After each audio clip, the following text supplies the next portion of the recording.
فإن مع العسر يسرا إن مع العسر يسرا আল্লাহ পাক বলেন জেনে রাখো দুঃখ এবং কষ্টের সাথে রয়েছে সুযোগ আর সুবিধা, আর অসচ্ছলতার সাথে রয়েছে উদার সচ্ছলতা। জোরে কান সুবহানাল্লাহ। কাজে ভয় পাওয়ার কারণ নাই, হতাশ হওয়ার কারণ নাই, মন আশায় বুক বেঁধে রাখো। গুনাহ করেছ, হতাশ হয় না। যুবকদের গুনাহ করা স্বাভাবিক, চাই কিছু করেন না কেন, ভয় পাওয়ার কারণ নাই, নিরাশ হওয়ার কোনো দরকার নাই। আল্লাহ পাক ডেকে বলেছেন, কুল ইয়া ইবাদিয়াল্লাযীনা সারাফু আলা আনফুসিহিম লা তাকনাতু মির রাহমাতিল্লাহ।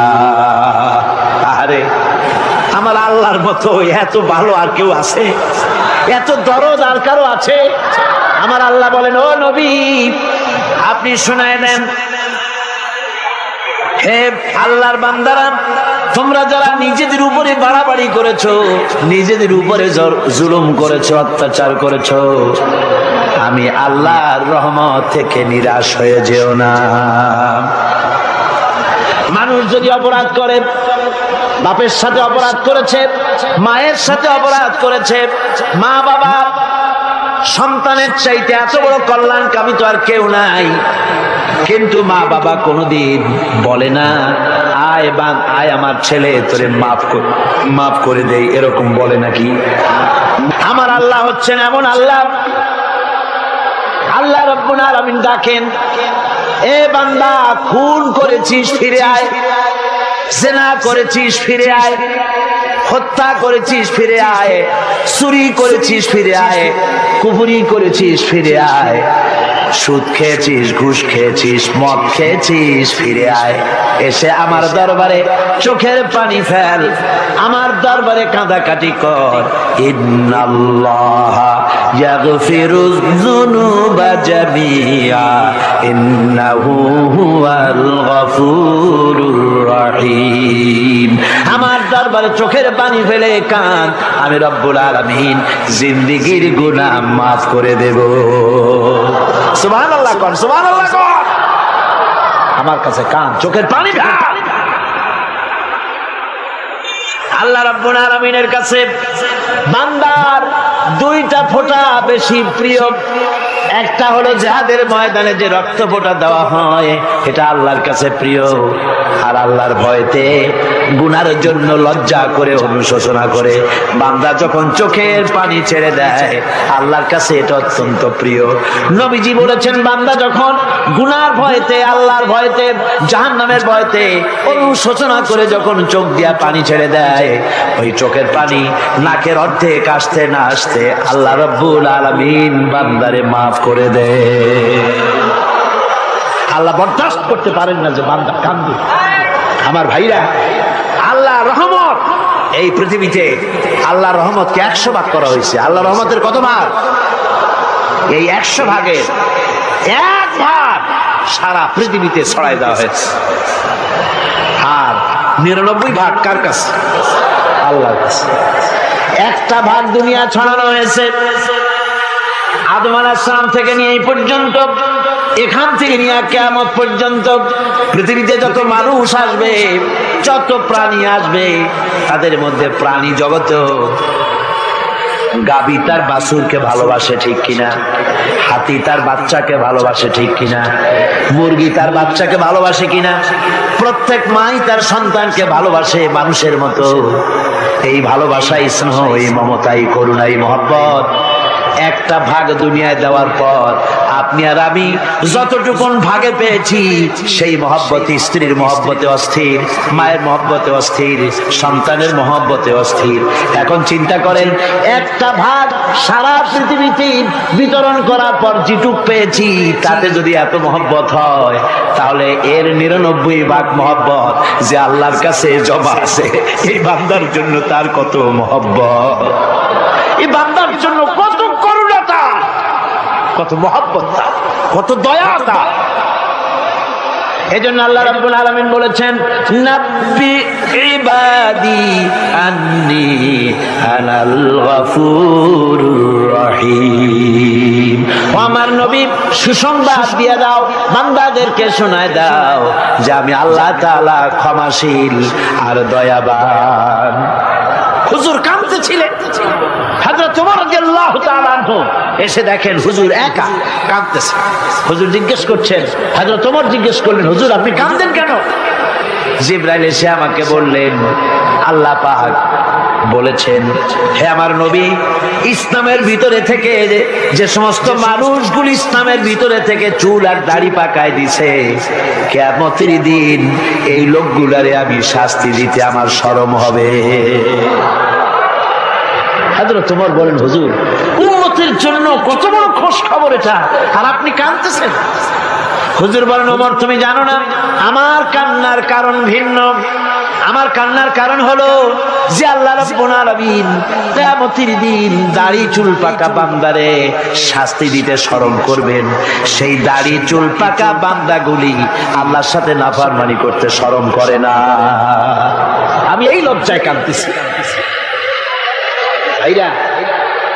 হুজুর আল্লাহ পাক বলেন, ও আমার নবী, রাতের আধারে যখন একটা বুড়া আমার দরবারে হাত উঁচু করে, একটা বুড়া মানুষ রাতের আধারে যখন আমার দরবারে হাত উঁচু করে আর যখন বলতে থাকে, রব্বুল আলামিন আমার পেছনের জীবনটা বড় খারাপ করেছি, এমন কোন কাজ জীবনে করি নাই যা তোমার কাছে কিছু দাবি করতে পারি, সব রকমের নাফরমানি করেছি, আজ আমি বুড়া হয়ে গেছি, কামাই করতে পারি না, ছেলে আমাকে চোখে দেখতে পারে না, পুত্রবধূ আমাকে ঘরে জায়গা দেয় না, আমার স্ত্রী আমাকে দেখতে পারে না, রোজগার করতে পারি না, হাঁটতে পারি না, চলতে পারি না, সবার কাছে আমি তিতা হয়ে গেছি, আমি দাঁড়াতে পারি না, কোমরে ব্যথা পাই, হাঁটুতে ব্যথা পাই, চলতে পারি না, কানে শুনতে পাই না, চোখে দেখতে পারি না, আর তোমার কাছে কিছু চাইয়া নেব এমন ভালো কাজও করি নাই। এইভাবে যখন বান্দা কাঁদতে থাকে আমার দরবারে, ও আমার হাবিব আমার রহমতের দরিয়ায় জোশ মেরে যায়, আমার শরম হয় এই বুড়াটারে কেমনে খালি হাতে ফিরাইয়া দেই। সুবহানাল্লাহ, সুবহানাল্লাহ। আমার আল্লাহর এত দয়া, আমার আল্লাহর এত মায়া, এত মহব্বত। আমার আল্লাহ রাব্বুল আলামিন বলেন, ওয়াইদা সালাকা ইবাদি আন্নী ফাইন্নী করিব। ও আমার হাবিব, আমার বান্দা আমার ব্যাপারে প্রশ্ন করে, আমি বান্দার একদম নিকটে। কোরআন শরীফের ভিতরে যত জায়গায় রাসূলকে বলা হয়েছে সুয়ালের কথা, আপনাকে প্রশ্ন করা হয়, আল্লাহ তার জবাব কুল এই কথা বলে জবাব দিয়েছেন। যত জায়গায় সুয়াল এসেছে, যেমন কোরআনে কারীমের মধ্যে আল্লাহ পাক বলেন, ওয়ায়াসআলুনাকা আনিল মাহিদ, মেয়েদের হায়েজ সম্পর্কে জিজ্ঞাসা করা হয়, কুল হিয়া আযা, হে নবী আপনি বলুন। এভাবে করে কুল দিয়ে জবাব দেওয়া হচ্ছে।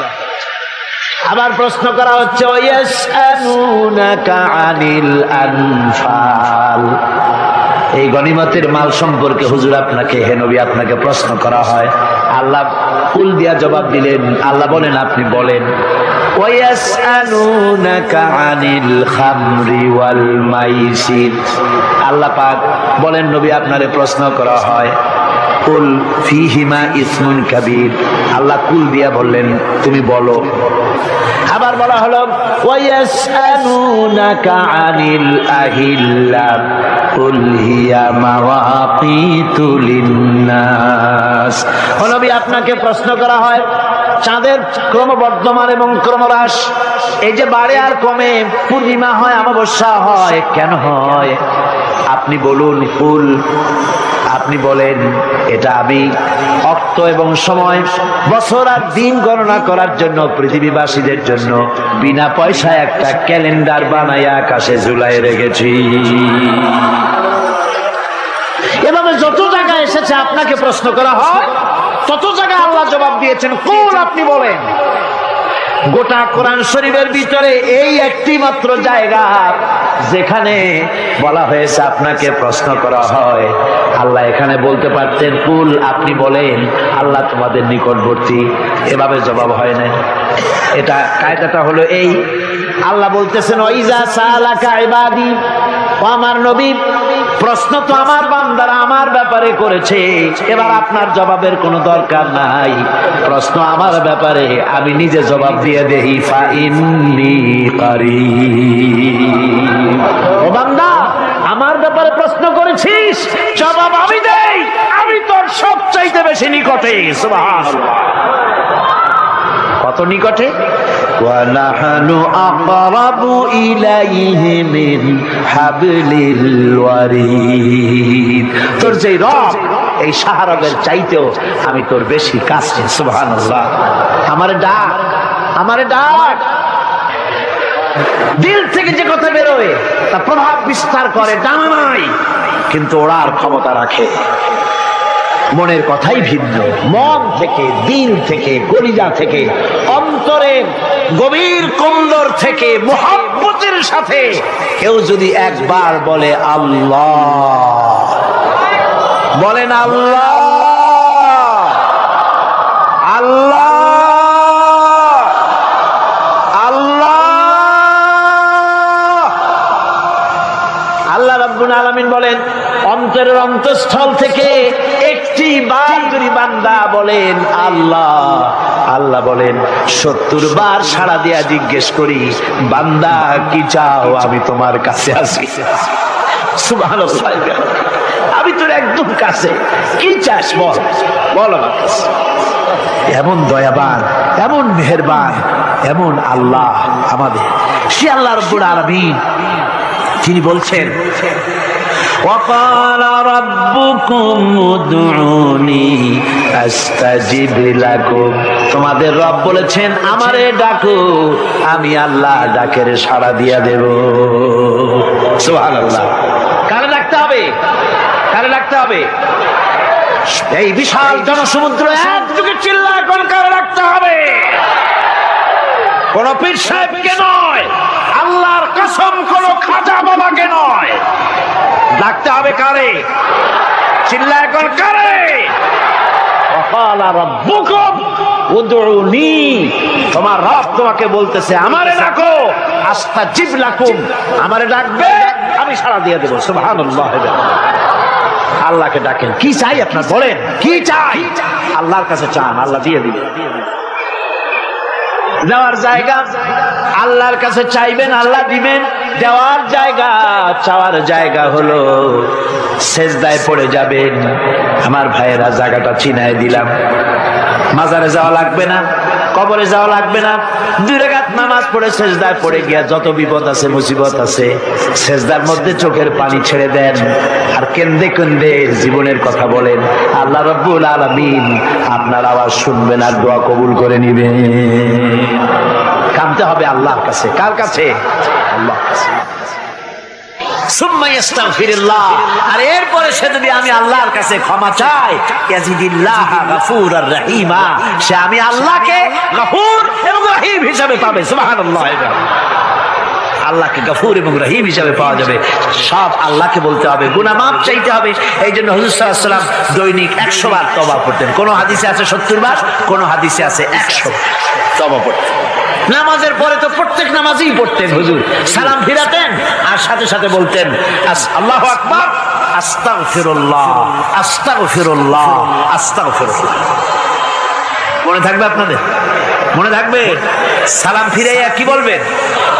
না, সালাম ফিরাবার সাথে সাথে বলবেন আল্লাহু আকবার, তারপরে পড়বেন আস্তাগফিরুল্লাহ, আস্তাগফিরুল্লাহ, আস্তাগফিরুল্লাহ। তওবা করবেন, আল্লাহর কাছে সবসময় গুনাহ মাফ চাইতে থাকবেন, বিনীত থাকবেন। আল্লাহকে পাওয়া যাবে, তাকে রহিম হিসাবে পাওয়া যাবে। সুতরাং ঈমান বিল্লাহ, আল্লাহর প্রতি ঈমান আনলে পরে 4 নম্বরের যে উপকারটা হবে সেটা হলো হতাশায় ভুগবে না, নিরাশায় ভুগবে না, আশায় বুক বেঁধে উঠবে, ঈমান মজবুত হবে, আল্লাহর কাছে মানুষ বিনয়ী হয়ে যাবে। এবার 5 নম্বরের উপকার আমি বলছিলাম ঈমান বিল্লাহ, আল্লাহর প্রতি ঈমান আনলে পরে অসংখ্য উপকার হয়, অসংখ্য বৈশিষ্ট্য আছে। এর 6টা উপকারের কথা আমি বলবো। কয়টা? অসংখ্য উপকারের ভিতরে প্রধান 6টি উপকারের কথা বলবো। এর বললাম কয়টা? 4টে বলছি। এবার বলো পঞ্চম উপকারের কথা। আল্লাহর প্রতি আপনি পূর্ব পশ্চিমে কতবার মুখ ঘোরালেন, এটাই কিন্তু আপনার আসল সৎ কাজ নয়। আসল সৎ কাজ হলো আল্লাহর প্রতি ঈমান আনা। এই ঈমানের ব্যাপারে 3টা দিন আমরা পার করে দিলাম, এখনো কথা শেষ হয় নাই। আল্লাহর প্রতি ঈমান আনলে পরে যে উপকারটা হবে 5ম নম্বরে, সেটা হলো কঠোর এবং কঠিন বিপদের ভিতরে বান্দার ভিতরে অবিচলতা এবং ধৈর্যের সৃষ্টি হয়ে যাবে। আলহামদুলিল্লাহ। কঠিন বিপদ মুসিবত আসলে পরে সে অবিচল থাকবে। সারা দুনিয়ার বিপদ আপদ, শত্রুতা, দুঃখ, কষ্ট, মুসিবত, জুলুম, নির্যাতন সবকিছু পাহাড়ের মতো উঁচু হয়ে তাকে ঘিরে ফেলবে, কিন্তু তাকে এক চুলও নাড়াতে পারবে না। আলহামদুলিল্লাহ। সারা পৃথিবী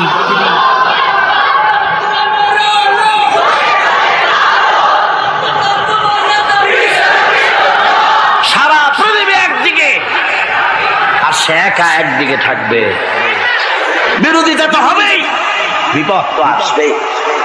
কারণ হচ্ছে আল্লাহ রাব্বুল আলামিন বলেছেন, ইউরিদুনা লিয়ুতফিউ নূরাল্লাহি বিআফওয়াহিহিম ওয়াল্লাহু মুতিম্মু নূরিহি ওয়ালাউ কারিহাল কাফিরুন। ওরা চায় মুখের ফু দিয়ে আমার আলোকে নিভিয়ে দেবে, কিন্তু আমি আমার আলোকে পূর্ণতা দান করব। তাতে কাফের বেঈমানদের কলজায় যত জ্বালা যন্ত্রণা হোক, আমার দিন কেউ বিজয় দিতে পারবে না। সুবহানাল্লাহ। সুতরাং বিপদে অবিচলতা আসবে, সে অটল হবে, মজবুত হবে। কোরআনে কারীম বলতেছে, ওয়া কাযালিকা জাআলনা লিকুল্লি নাবিয়্যিন আদুওয়াম মিনাল মুজরিমিন। এই পৃথিবীতে এমনি করে আমি সকল নবীদের শত্রু বানিয়েছি, সব পাপিষ্ঠ অপরাধীদেরকে। নবীদের সাথে বিরোধিতা করেছে কারা? পাপিষ্ঠরা, অপরাধীরা। আজও খুঁজে দেখে, আজও ইসলামী আন্দোলনের বিরোধিতা যারা করে সবগুলি কি পাপিষ্ঠ? সত্য কি রাখো? ইসলামী আন্দোলনের বিরোধিতা যারা করে হিসাব করে, চোখ দিয়ে তাকায় দেখেন, খুঁজে দেখেন তাদের নামগুলি। মদখোর, জেনাকার, বদমাশ, চোর, হাইজাকার, বেনামাজি, লুটেরা, মিথ্যাবাদী, সবচাইতে সমাজের নিকৃষ্ট লোকগুলি ইসলামের বিরুদ্ধে।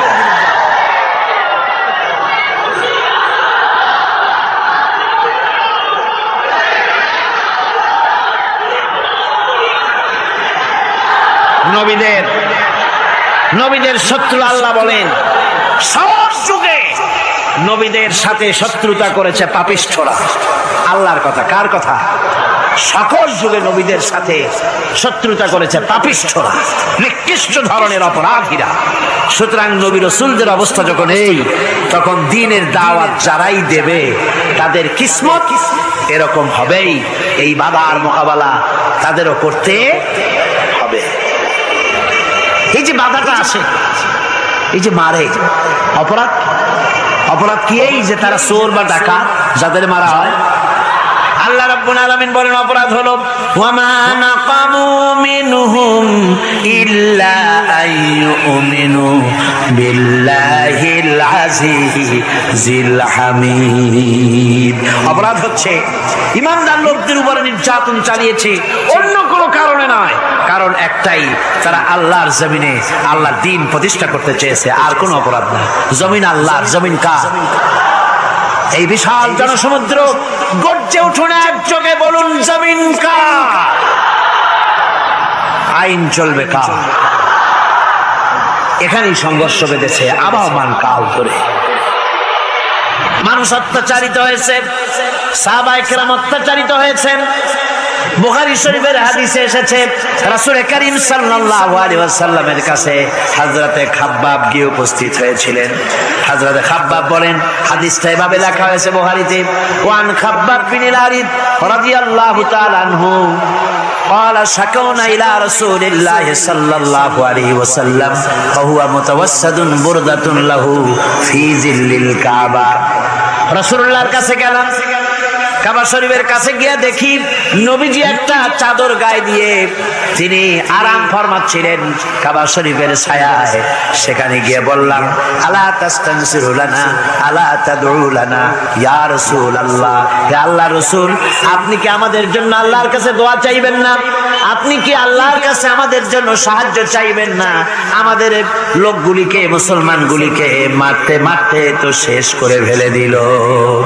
তারা আমাদের সুমাইয়াকে মারলো, আমাদের খাব্বাবকে উটের সাথে পায়ের দড়ি লাগায় টানলো, আমাদের খোবায়েবকে তারা আগুনের উপরে চিৎ করে শোয়ায় রাখলো, না খায় রাখতেছে, মারতেছে, কষ্টে তো শেষ হয়ে গেলাম। হুজুর, আপনি কি আমাদের জন্য দোয়া করবেন না? হাদিস শরীফে এসেছে নবীজি উঠে বসলেন সোজা হয়ে। নবীজি বলেন, ও আমার সাহাবী, ও খাব্বাব, শোনো, তোমাদের আগে এই পৃথিবীতে যারা দ্বীনের দাওয়াত দিতে এসেছিলেন তাদেরকে সমকালীন রাষ্ট্র শক্তি, সমাজ শক্তি তাদেরকে ধরতো। ফায়ুখাজুর রাজুলো, তাদেরকে তারা ধরতো। ফায়ুহফারু লাহু ফিল আরদ, আর তার জন্য জমিনের ভিতরে কবর বানাইতো। ওই কবর ফায়ুজালু ফিহা, ওই কবরের ভিতরে তাকে কোমর পর্যন্ত গেড়ে দিত। সুম্মা ইউতা বিল মানশার, এরপরে করাত আনতো। ফায়ুদাউ আলা রাসিহি, খণ্ডিত করে ফেলে দিত। মা ইয়াসুদ্দুহু যালিকা আন দীনিহি, ও আমার খাব্বাব, এত কষ্ট দেওয়ার পরেও সেই যুগের কোন মুসলমানকে, দ্বীনের দায়ীদেরকে আল্লাহর দ্বীন থেকে এক চুলো তারা সরাই দিতে পারে নাই, এক চুলো সরাতে পারে নাই। ওয়াল্লাহি, ও খাব্বাব, আমি আমার আল্লাহর নামে কসম করে বলছি, লা ইউতাম্মান্নাল্লাহু হাযাল আমরা হাত্তা ইয়াসিরার রাকিবু মিন সানা ইলা হাযরামাউত। আমি কসম করে বলি, আল্লাহ রাব্বুল আলামিনের এই সানা থেকে হাযরামাউত পর্যন্ত লোকেরা যাতায়াত করবে, সুন্দরী রমণীরা গমন করবে, সদাগরেরা যাতায়াত করবে, টাকা নিয়ে পয়সা নিয়ে যাতায়াত করবে। তাদের মনের মধ্যে লুটের ভয়, টাকার ভয়, চুরির ভয়, ডাকাতির ভয়, জেনার ভয়, হত্যার ভয়, ধর্ষণের ভয়, কোনো ভয় থাকবে না। লা ইয়াখাফু ইল্লাল্লাহ, আল্লাহ ছাড়া কোনো ভয় থাকবে না। এমন একটা সমাজ, এমন একটা সময় আসবে, ওয়ালাকিন্নাকুম তাস্তাজিলুন, অথচ খুব তাড়াহুড়ো তোমরা করতেছো। তাড়াহুড়ো করো না, সময় আসবে ইনশাআল্লাহ। আমার ভাইয়েরা, আমার বন্ধুগণ, কঠিন বিপদে অবিচলতা এবং ধৈর্যের দৃষ্টান্ত রেখে গেছেন আম্বিয়া আলাইহিমুস সালাম। সুবহানাল্লাহ। কঠিন বিপদে অবিচলতা, দৃঢ়তা, ধৈর্য কারে বলে, তার দৃষ্টান্ত কারা রেখেছেন? আম্বিয়া আলাইহিমুস সালাম। ওনারাই আমাদের আদর্শ, নবীরাই আদর্শ। সাহাবায়ে কেরাম রিদওয়ানুল্লাহ তাআলা আলাইহিম আজমাইন আমাদের আদর্শ। ভাইরা আমার, মুসা আলাইহিস সালামকে ফেরাউন যখন ঘিরে ফেলে দিল, কোরআনের সব কথা গল্প গুজবার ইতিহাসের জন্য লেখা হয় নাই। কোরআনের মধ্যে যা লেখা হয়েছে সব বান্দাদের উপদেশের জন্য, যাতে করে লোকেরা চিরটা কাল এর থেকে উপদেশ নিয়ে নিজেদের তৈরি করতে পারে। জোরে বলেন সুবহানাল্লাহ। মুসা আলাইহিস সালামের কথা আল্লাহ বলেন, ফেরাউন তাকে ঘিরে ফেলে দিল, পালাবার রাস্তা নাই। ফালাম্মা তারাআ আল জামআন ক্বালা আসহাবু মূসা ইন্না লামুদরাকুন। মুসা আলাইহিস সালামের উম্মতেরা বললেন, হে মুসা, পাকড়াও হয়ে গেছি, পালাবার রাস্তা নাই। তিন দিক থেকে আমাদেরকে ঘেরাও করেছে ফেরাউনের শক্তি। সামনে কি? দরিয়া, আর তিন দিকে কি? ঘেরাও আন্দোলন। পালাবার পথ নাই, পালাবার পথ নাই। সারাশি আক্রমণ, ঘেরাও আন্দোলন। মুসা আলাইহিস সালামকে ঘেরাও করে ফেলেছে, পালাবার উপায় নাই। একদিকে দরিয়া, তিন দিকে ফেরাউনের শক্তি। এই যে ঘেরাও টেরাও মানে নতুন তো না, ধর্মঘট নতুন না, পুরানা জিনিস। এই পৃথিবীতে সর্বপ্রথম ধর্মঘট কিসের উপরে হয়েছে জানেন? এই পৃথিবীর প্রথম ধর্মঘট হয়েছে পেঁয়াজ রসুন আর ডাইলের উপরে, মুসা আলাইহিস সালামের জামানায়। লান নাসবিরা আলা তাআমিন ওয়াহিদ, আমরা এক রকমের খাদ্য আর খাবো না, আমাদের পেঁয়াজ দেওয়া লাগবে, ডাল দেওয়া লাগবে, রসুন দেওয়া লাগবে। সর্বপ্রথম ধর্মঘট হয় মুসা আলাইহিস সালামের জামানায়, সেখান থেকে শুরু হয়েছে। কিন্তু মশাল মিছিল যে আসলো কই থেকে, এইটা আমি খুঁজে পাইনি। পরে প্রত্যেকটা জিনিসের ইতিহাস আছে, আমি খুঁজতে খুঁজতে পেলাম। আমি জানি না এর ইতিহাস মূলে কোথায়, কিন্তু আমি যতদূর খুঁজে পাইছি সেটা হলো মশাল মিছিলের আবিষ্কার হয়েছে লঙ্কায় রাবণের সময়।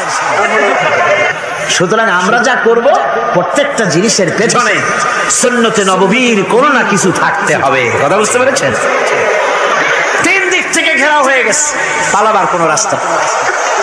হযরতে মুসা আলাইহিস সালামের কাছে উম্মতেরা বললেন, পালাবার তো কোনো পথ নাই, এখন উপায়টা কি? আমাদের তো আর উপায় নাই। মুসা আলাইহিস সালাম দেখেন বিপদে পড়ে গেছেন, কিন্তু ধৈর্য হারান নাই, ভয় পান নাই। ভয় পাইছিলেন? ভয় পেয়েছেন?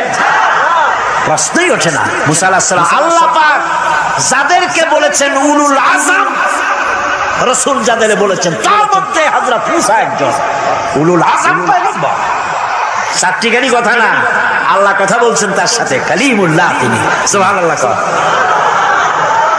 মুসা আলাইহিস সালাম শোনালেন, কাল্লা ইন্না মাইয়া রাব্বি সায়াহদিন। কখনো নয়, আমার উম্মতেরা ভয় পেও না, আমার রব অবশ্যই আমাকে পথ দেখাবে। সুবহানাল্লাহ। তিন দিক থেকে শত্রু, একদিকে দরিয়া, পালাবার কোনো রাস্তা নাই। সেখানে দৃঢ়তার সাথে তিনি বলছেন, অবশ্যই আমার আল্লাহ আমারে পথ দেখাবে। সুবহানাল্লাহ। নবীরা এই দৃঢ়তা দেখিয়েছেন, অবিচলতা দেখিয়েছেন। আল্লাহ পাক মুসা আলাইহিস সালাম যখন এই দৃঢ়তা দেখালেন, এই অবিচলতা দেখালেন, সঙ্গে সঙ্গে জিবরাইল এসে হাজির হয়ে গেলেন। আল্লাহ পাক বলেন, ফাআওহাইনা ইলা মূসা আন আদরিব বিআসাকাল বাহরা ফানফালাকা ফাকানা কুল্লু ফিরকিন কাত্তাউদিল আযীম। মুসা আলাইহিস সালামকে আমি ওহী নাযিল করলাম, তাকে বললাম হাতে যে লাঠি আছে, এই লাঠি দিয়ে আঘাত করো দরিয়ার উপরে। দরিয়ার উপরে আঘাত করলেন, একটা রাস্তা হয় নাই, 12টা রাস্তা তৈরি হয়ে গেল। আর দেওয়ালগুলা পাহাড়ের মতো উঁচা হয়ে গেল। দরিয়ার ভিতরে পাহাড়ের মতো উঁচা মজবুত 12টা রাস্তা। এবার মুসা আলাইহিস সালাম তার দলবল নিয়ে চললেন। আল্লাহ রাব্বুল আলামিন বলেন, ওয়া আনজাইনা মূসা ওয়া মান মাআহু আজমাইন। মুসা এবং তার সাথী সঙ্গীদেরকে আমি পার করে দিলাম। মুসা আলাইহিস সালাম এবং তার সাথী সঙ্গী নিয়ে যখন দরিয়ার মাঝখানে আসছে, ফেরাউন তার দলবল নিয়ে এসে গেছে। আসে দেখে নদীর মধ্যে রাস্তা। বাবা, খুব তো কায়দা। ও মনে করছে ওর বাজানের তৈরি করা ডিস্ট্রিক্ট বোর্ডের রাস্তা।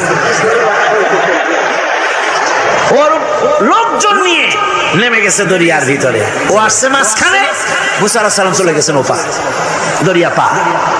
মাঝখানে যখন এসে গেল, আল্লাহ রাব্বুল আলামিন পানিকে অর্ডার করলেন কুন। আল্লাহ তো বটন টেপা লাগে না, মুখ দিয়া কোনো হুকুম করা লাগে না, শুধু বলেন কুন। যে ব্যাপারে কুন বলেন ফায়াকুন, সাথে সাথে হয়ে যায়। আল্লাহ বললেন কুন, আর অমনি রাস্তা বন্ধ হয়ে গেল। এবার তুফান শুরু হয়েছে নদীতে, ঢেউয়ের উপরে ঢেউ, মৌজুন কাল জিবাল, পাহাড়ের মতো উঁচু হয়ে হয়ে ঢেউ আসতেছে। তলবাল ঘোড়া আর অস্ত্রপাতি যা ছিল সব মরে শেষ। এবার ফেরাউন একা উপরে ওঠে আর নিচে নামে, পানি খেতে খেতে পেটের কাম সারা। জনমের খাওয়া খাইছে পানি, এখন জান যা, বাঁচবার আর উপায় না, বাঁচবার আর উপায় নাই। ফেরাউন তার নিজের জীবন সম্পর্কে হতাশ হয়ে গেল। এবার ফেরাউন বলতেছে আমানতু আন্নাহু লা ইলাহা ইল্লাল্লাযী আমানাত বিহি বানু ইসরাঈল। আমি ঈমান আনলাম, আমি ঈমান আনলাম আল্লাহ ছাড়া কোনো ইলাহা নাই। ওই আল্লাহর উপর ঈমান আনলাম যে আল্লাহর উপর ঈমান এনেছে বনি ইসরাঈলেরা। আল্লাহ যাতে ঠিক পায় যে কোন আল্লাহর উপর ঈমান আনছে। বনি ইসরাঈলের আল্লাহর উপর ঈমান আনলাম। আল্লাহ এই তো মুসলমান হয়ে গেছি, এরপরও আমার সুবাও কেন? আল্লাহ রাব্বুল আলামিন জবাবে বলেন আল আন, এখন ওয়াকাদ আসাইতা ক্বাবলু ওয়া কুনতা মিনাল মুফসিদিন। এখনই মারার কথা বলছো? তোমাকে আজকে ছেড়ে দেব না, আমি তোমাকে মারবো। আর সমস্ত প্রাণীগুলিকে, স্থলচর প্রাণীগুলিকে আল্লাহ পাক অর্ডার দিয়া দিলেন এই ফেরাউনের লাশকে ডুবাবি না, পচাবি না, খাবি না। আলিয়াউমা নুনাজ্জিকা বিবাদানিক, আমি তোমার শরীরে বাঁচায় দেব। পোকে খাবে না, পানিতে পচবে না, মাছে খাবে না, কুমিরে খাবে না, দুনিয়ার কোনো পশুতে খাবে না। আমি তোরে শুটকি বানাইয়া রাখবো যাতে করে দুনিয়ার সমস্ত ফেরাউন যত যুগে যুগে আসে তোরে দেখে যেন হেদায়েত নিতে পারে। ফেরাউনকে আল্লাহ শুটকি বানায় রাখছে। আমি ফেরাউনদের লাশ দেখেছি ব্রিটিশ মিউজিয়ামে। ফেরাউন তো একটা না, অনেকগুলা।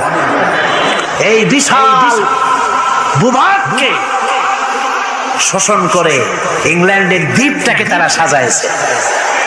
তারা ময়ূর সিংহাসনের, শাহজাহানের ময়ূর সিংহাসনের ময়ূরের বাম চোখে কোহিনূর মণি লাগাইছিলেন। শাহজাহান ময়ূরের ডান চোখে কোহিনূর মণি লাগায় নাই। কোহিনূর মণির অনেক দাম, আমি দেখে এসেছি মণি। এখন সেটা কুইন এলিজাবেথের মুকুটে শোভা পাচ্ছে। সেই মণি এমনি বলে প্রবাদে ৭ রাজার ধন এক মাণিক্য, বলেন এরকম অনেক দাম। শাহজাহান দেখালেন আমি মুসলমান, আমার কাছে এটার দাম নাই, এই জন্য ময়ূরের ডান চোখে লাগালাম না, বাম চোখে লাগাই দিলাম। এইটারে চুরি করছে। তারপরে মিশর থেকে, মিশরের মমি চুরি করেছে, জুতা চুরি করছে, ছাতি চুরি করছে, পিসা চুরি করেছে। বলতেছিলাম যে পৃথিবীতে আল্লাহ রাব্বুল আলামিন নবীরা তাদের চরিত্র দিয়ে বিপদের মোকাবেলা করে, দুনিয়ার সামনে কঠিন বিপদের মোকাবেলা করে অবিচলতা, দৃঢ়তা দেখায় গেছেন যে কেমন করে এই পৃথিবীতে বিপদের সামনে মোকাবেলা করতে হয়। ধৈর্য ধরতে হবে। বিপদ আসবে পাহাড় সমান হয়ে, আপনাকে ধৈর্য ধারণ করতে হবে সেভাবে বুক বেঁধে।